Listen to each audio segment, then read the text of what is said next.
Agreement किया है भारत की सरकार ने, जिसका जिक्र अभी सभा में किया गया, और उसके हिसाब से इनको राइट्स नहीं दिए गए। कॉन्स्टिट्यूशनल राइट्स मांग रहे हैं ये लोग अपना।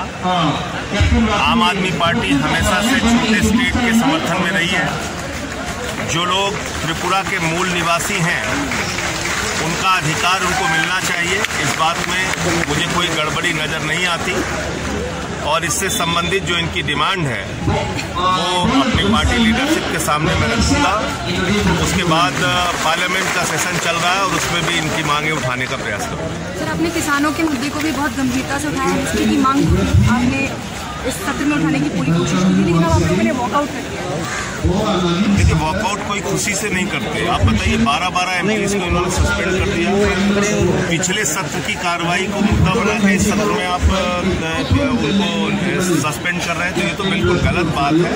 संसदीय परंपराओं का हनन है और इसलिए हमने वॉकआउट किया है।